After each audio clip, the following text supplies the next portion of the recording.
Blue White Illustrated for one final time after James Franklin's press conference here before a regular season game. Michigan State coming up later this week, but also Thanksgiving.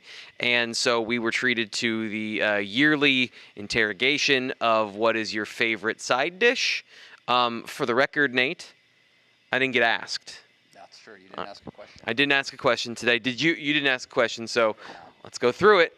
Yeah. I'm just kidding. We're not going to get to that. Drew Aller. Drew Aller is going to play this week, is what James Franklin had to say. But he also said that it's too early in the week to know. So where do you land on how he answered that question, and what did you read between those lines? Yeah, no, I think he left an out, right? He left the possibility open.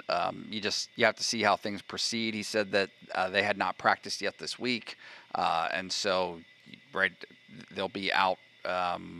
Obviously Tuesday and Wednesday to practice, so you'll get a better sense and a better idea of how that stands. Although I guess I'm not exactly sure what the timeline is based on the Friday game. They might actually be out for practice today, this afternoon. So look, my expectation is that Drew Aller will play. That's kind of what James Franklin said, and kind of feels like that's the end of it, right? Something happened during the game that prevented him from going back in, but also not to the gravity of this being a lengthy type of injury.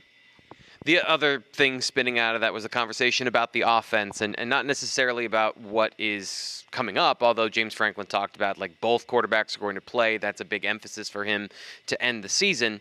But there was a conversation about how the game plan was formed this week and how it was executed, and some little more details about that. So can you go into some of the things James Franklin said, and again, as our James Franklin whisperer, read between the lines for us about the game plan they collaboratively came up with and the ones previous to that? Yeah, so a few things, and I think that, look, there's a reading between the lines here. If you're acknowledging and praising something that happened this week that didn't happen in previous weeks necessarily to the extent that you would have liked, there's a lot to read into there. There's a pretty good chance that some of those issues, we always want to boil it down to one thing, right? Like one thing happened, and in this case for Mike Yurcich, it was just the Ohio State and the Michigan games and his record as an offensive coordinator in those situations. But it's always more than that. There's always more to it. And some of the things that Franklin highlighted today that he liked about what Ty Howell and Jaywan Sider did is whittled the game plan down. Right. Dialed it down. Had just enough in to create problems and issues for Rutgers, but not so much that it left your side being not experts, right? And to the point that he mentioned at the very beginning, to that point, one mental mistake on offense during the entire game.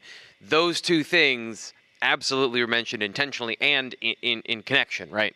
And said that he couldn't remember the last game that they had, right? So that, there's a wink there. Yeah. That had been the case. Talking about how they had a plan to play Bo Pribula, and would do so again this week. The usage of the tight ends, and there's just kind of a litany of things.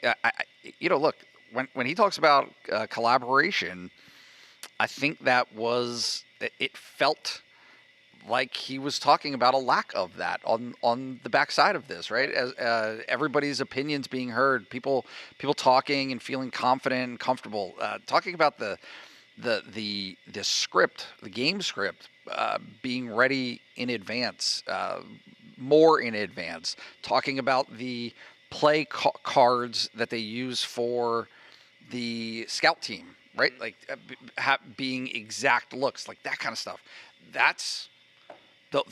It just felt as though those were all subtle criticisms of things that had happened before. And he was asked very specifically about whether or not the game plan had been too big in the past. As hey, look, just to follow up, are you saying that? And given his nature and the things that he tries to do, he tries not to be so overt about criticizing. Right. He doesn't want to do that. And so he said, he was like, look, I don't want to be put in a position where I have to. The answer leaves me no choice but to create division. Right. Divisiveness. And so whether that's for divisiveness, the people that are here currently or people in the past, either way, he just doesn't want to operate that way. You can understand it. James Franklin wants to be high production, low maintenance himself, is basically what he's saying. Like, he doesn't want to create drama. He does, but he's also look, there's a duality to this, which he is I'm not going to say at fault for, but has to be acknowledged as well, is that when he drops crumbs like this, and we as media members eat them up and say, hey, okay, he's asking us to connect the dots 1 to 2 to 3. Mm-hmm. When we connect the dots and then say, hey, now that we've connected the dots, will you confirm that these are the dots that you've asked us to connect?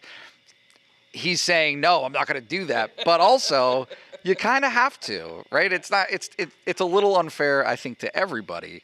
But certainly something that, look, as this goes along and he provides that window into some of his thought process, we get a better idea. We get a better idea a week out plus of what happened and why that kind of disunity ended up occurring between Penn State and Mike Yurcich.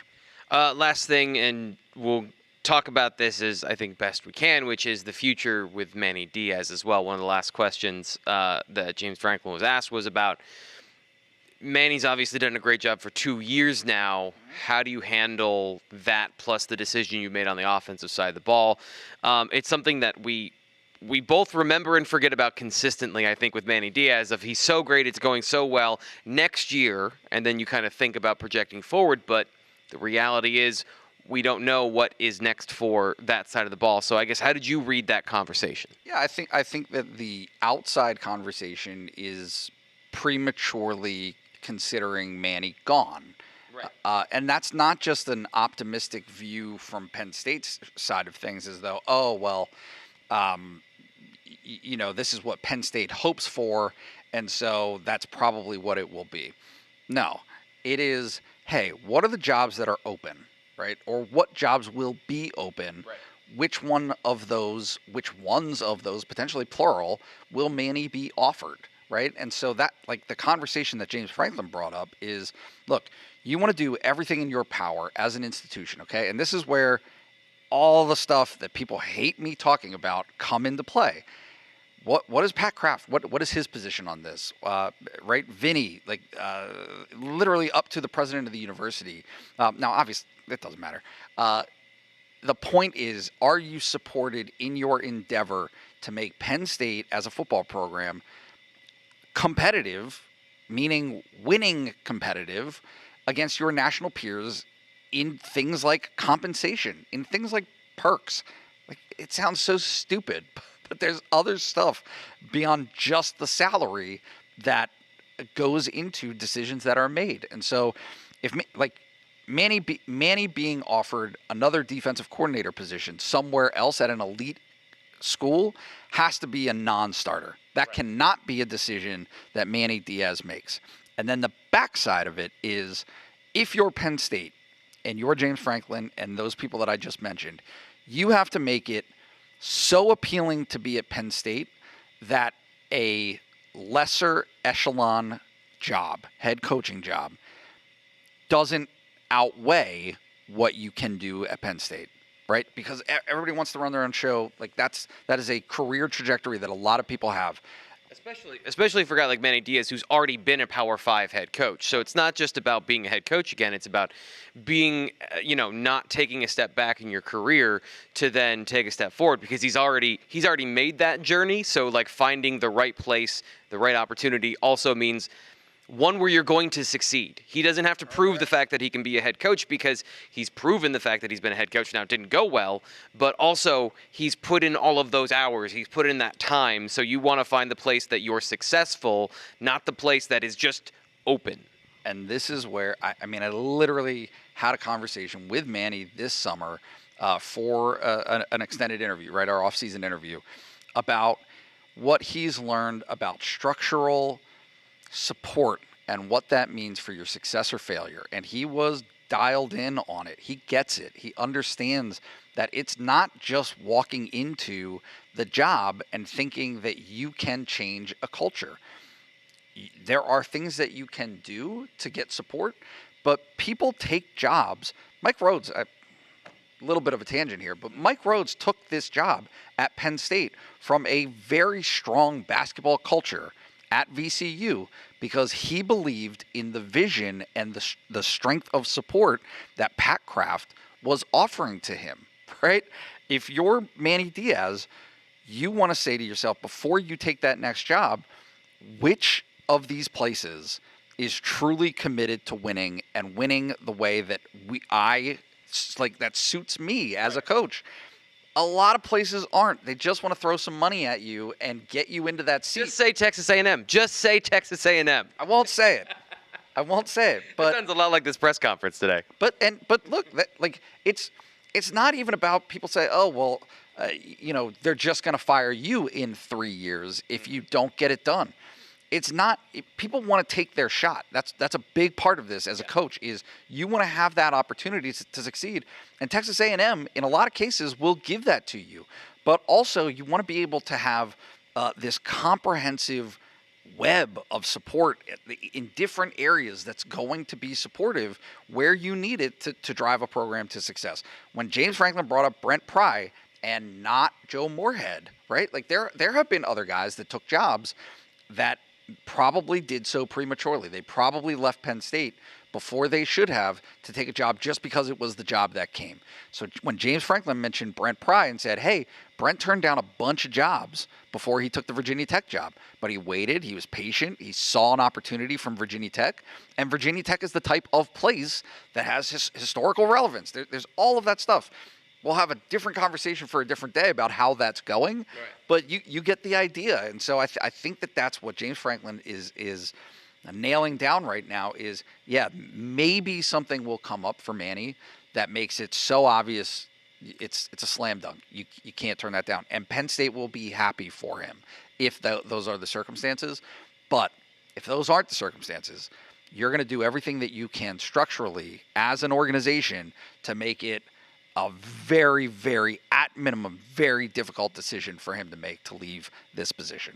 You know, it's an easy decision to make, subscribing to BlueWhiteIllustrated.com. And if you are watching this on the Blue White Illustrated YouTube channel, which is the only place you can watch this, if you subscribe right now for 2 months, you can get it for $1 using the promo code PSU1. Come join us. We have this conversation every single day over on the message board. You get all kinds of great perks. You get all kinds of you don't get it per diem, No. But speaking of perks, you get a bunch of great stuff when you sign up to Blue White Illustrated.